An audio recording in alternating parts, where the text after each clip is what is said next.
Pues continuamos con la revisión en la clase psicopatología número 2. En este caso vamos a revisar algunos trastornos cognitivos antes considerados demencias o donde se engloban parte de las demencias. También dentro del DSM-5 se usa el término trastorno neurocognitivo, que igual pues son algunos elementos pues que vamos a estar señalando de manera muy general.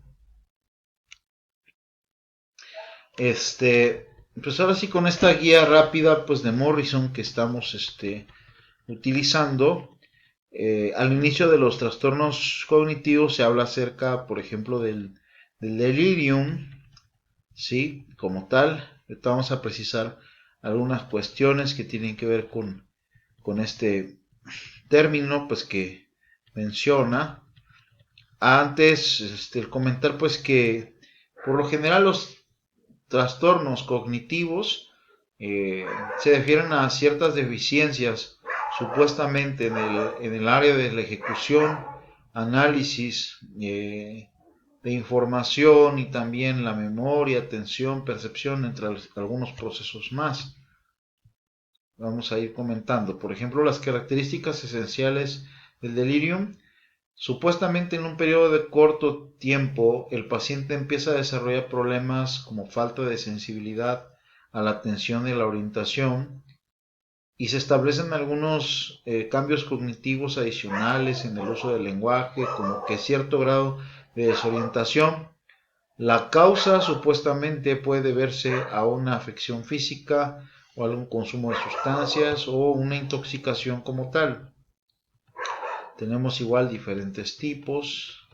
También se habla del delirium relacionado, asociado al consumo de sustancias, entre otras cuestiones, pero se entiende por este problema, este periodo de desorientación, ¿no?, que tienen las personas. Vamos a seguir avanzando entonces. El trastorno por consumo de alcohol grave también puede supuestamente repercutir o influir en que una persona pueda tener este grado de desorientación llamado delirium por abstinencia de alcohol agudo. Tenemos el delirium también debido a etiologías múltiples, ¿sí?, que puede deberse a un problema propio de salud o algún problema de otra comorbilidad, otro problema de salud psicológica, ¿no? Por lo general, como les decía, en los trastornos denominados cognitivos hay dificultades en el aprendizaje, en la memoria, en la atención. Acuérdense que, bueno, dentro de sus clases de otras asignaturas revisaron los tipos de memoria, la memoria de trabajo, la procesal, la episodia, la semántica, etcétera. Bueno, no vamos a comentar al respecto, pero las personas que tienen un problema en esta área cognitiva tienen supuestamente una deficiencia en estas áreas que les impide a veces funcionar en ciertos grados, dificultades de lenguaje, ciertas confusiones, ¿sí? Y vamos a seguir avanzando. Comentarles que pues vamos comentando así de manera muy general las especificaciones. El término demencia, como les decía, aparecía en el DSM-4, en el DSM-5, pues se está cambiando a trastornos neurocognitivos por pensar que la demencia era un término precisamente antiguo, un término despectivo. Se adoptan ahora pues nombres que supuestamente son menos etiquetantes, pero pues la etiqueta sigue, ¿no? Y esto lo vamos a ver cuando hagamos la crítica precisamente al DSM-5, ¿no? Propiamente. Ok, entonces dentro de esto están los trastornos neurocognitivos mayores y leves, clasificados en etiología, como ven en esta tabla. Como primer punto tenemos la enfermedad de Alzheimer, o sea, lo más conocido, que tiene pues una cierto grado de dificultad en el área de la memoria, sobre todo. La degeneración frontotemporal, que en el DSM-4 era conocida como demencia frontotemporal. la enfermedad con cuerpos de Levy, la enfermedad de Parkinson y la vasculopatía. Y aquí tenemos ahora sí los códigos de su verificación, ¿sí? Y pues cómo se puede ir indicando, ¿no? Y por otro lado tenemos la codificación para trastornos neurocognitivos mayores y leves con etiologías restantes, como son lesiones cerebrales de un traumatismo craneoencefálico que puede traer una repercusión, una alteración del funcionamiento cerebral, las enfermedades, por ejemplo, de VIH-Sida, que pueden traer ciertos riesgos en la población adulta mayor, la enfermedad de Huntington, la enfermedad, las afecciones médicas inducidas también por sustancias o por medicamentos y de etiologías múltiples. Bueno, vamos a comentar sobre el Alzheimer. Las características del trastorno neurocognitivo debido a la enfermedad de Alzheimer tienen que ver precisamente con estos grados de declinación cognitiva, deficiencia, discapacidad intelectual supuestamente y trastornos depresivos, algunas reacciones incluso ansiedad o psicosis propias del Alzheimer, con predominio en las deficiencias en el área de la memoria, ¿no? Entonces, aquí, por ejemplo, vienen si cumple los dominios afectados, uno más o dos o más, si hay una evidencia genética de pruebas antecedentes familiares de personas que han recibido un diagnóstico similar a Alzheimer. El comentario es pues que ya en la práctica los neurólogos son los que hacen pues ahora sí que mandan a hacer el estudio de neuroimagen propio para poder verificar, o sea, si se diagnostica con una enfermedad de Alzheimer o Parkinson o sea otro tipo de dificultad. El neurólogo de base es el que está al frente pues de estas dificultades porque tienen que ver con muchas veces afecciones o dificultades en áreas muy particulares del cerebro, ¿no?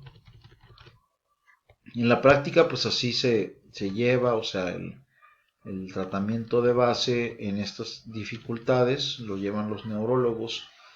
Los psicólogos pues se dedican al apoyo psicosocial, ¿no? A psicoeducación, dependiendo del modelo, si es modelo TCC, si es terapias contextuales, pues ya es otro tipo de visualización, o sea, más enfocado precisamente a la aceptación, al cambio de comportamiento, al refuerzo, la extinción, el castigo, entre otros más elementos que tienen que ver con esto, ¿no? Pero bueno, estamos comentándoles así de forma general lo que viene pues en esta guía en donde trata de sintetizar el DSM-5. Sin embargo, pues el DSM-5 tiene muchas deficiencias como cualquier otro sistema clasificatorio porque pues no toma en consideración todos los elementos que pueden estar influyendo en ciertos problemas. Y entonces eso lo vamos a checar en breve, ver las críticas que se hacen a este modelo un tanto más diagnóstico y con incidencia al modelo biomédico, pues de los problemas. Tenemos el trastorno neurocognitivo con cuerpos de Lewy. Vamos a checar acá. Las características son una fluctuación intensa en la atención, alucinaciones elaboradas, síntomas de parkinsonismo que inician y con síntomas cognitivos. Entonces puede haber algunos problemas de comportamiento, sensibilidad a los neurolépticos, que en este caso pues, también son antipsicóticos, ¿no? Muy bien, vamos a ir checando entonces ya lo que mencionamos, la fluctuación en el estado de alerta, las alucinaciones, ¿sí? Los cambios de comportamiento en el sueño, son propiamente de este comportamiento pues denominado trastorno neurocognitivo con cuerpos de Lewy. Todo esto pues tiene que ir con los estudios correspondientes, ¿no? Las técnicas de neuroimagen correspondientes, que a la par pues en su momento deben de tener pues un estudio detallado, una evaluación detallada. No es muy adecuado el hecho de establecer a lo mejor una hipótesis diagnóstica de esto sin tener ningún tipo de estudio, ¿no? O sea, eso cae en un sesgo, aunque pues aquí en el manual no lo menciona, pero yo se los menciono para que lo tomen en consideración. Tenemos el trastorno neurocognitivo debido a lesión cerebral traumática, sobre todo con el traumatismo craneoencefálico, en este caso por alguna fractura de cráneo, algún golpe muy severo en el área de la cabeza y ruptura de cráneo. Entonces puede haber alguna deficiencia, alguna alteración precisamente en la orientación, o sea, va a haber desorientación, confusión, ¿sí? Puede desarrollar inconsciencia, amnesia, pérdida del olfato, incluso convulsiones. Y esto pues igual aquí miren, aquí ya menciona las técnicas de imagen, tomografía, la resonancia magnética nuclear, ¿sí? Y bueno, la tomografía de cráneo, más aparte el electroencefalograma, en algunos casos lo llegan a realizar, pues es para poder tener algún referente, ¿no? Estos trastornos neurocognitivos, por lo general, son de base en personas adultas mayores. Por ahí les pasamos unos videos para que pudieran comprender las bases y ahorita por eso me fui directo a esta guía para mencionarles así a grosso modo los elementos. Ustedes van a tener la guía para poder revisarla con calma. Y tenemos el trastorno neurocognitivo frontotemporal, en donde hay un daño, una afección propiamente en el área frontal del cerebro, ¿no? El paciente tiene un trastorno neurocognitivo, los síntomas inician con lentitud y avanzan de manera gradual, pueden ser en la variedad conductual, cambios de comportamiento inapropiados, pérdida de decoro, impulsividad, apatía, disminución de la capacidad para sentir compasión, comportamiento compulsivo, o algunas variedades lingüísticas, cambios en el proceso de comunicación, del lenguaje, pronunciar palabras que no son correctas. Igual también tiene que haber esta cuestión pues de una evaluación en técnicas de neuroimagen se sugiere, ¿no? Y que esto pues también se ha remitido a neurología. Muy bien, muy bien. Vamos avanzando. Variedad conductual, trastorno neurocognitivo vascular. El paciente que tiene un trastorno neurocognitivo lo inician tras un evento cerebrovascular, con frecuencia muestra una evaluación escalonada. Se refiere a algunas personas que tienen algún problema en la circulación sanguínea y hay alguna alteración cerebral por alguna deficiencia pues en la cuestión cerebral, ¿no? Cerebrovascular, lo relacionado al cerebro, pero también lo relacionado a la circulación sanguínea del mismo. Entonces, como aquí lo menciona el diagnóstico, pues requiere de estudios de neuroimagen. Aquí sí lo está mencionando, vean. Ajá. Bueno, por lo general son las medidas que se deben de seguir en estos problemas, en donde, como les digo, el neurólogo debe de ser el que esté también trabajando en estos casos. No es bueno trabajar esta situación, que el psicólogo pues no tiene el referente, y luego pues también que hay muchas críticas, demasiadas críticas acerca de si realmente el cerebro funciona como dicen que funciona o como se enseña que funciona.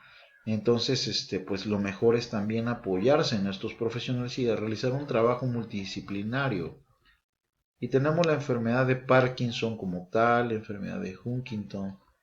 En la enfermedad de Parkinson hay alteraciones precisamente en el área de la motricidad, ¿no?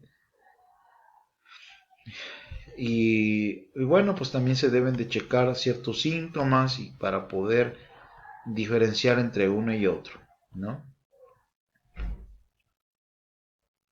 Y también el inducido por sustancias o uso indiscriminado de medicamentos. puede dar lugar a un trastorno neurocognitivo supuestamente que es diagnosticado como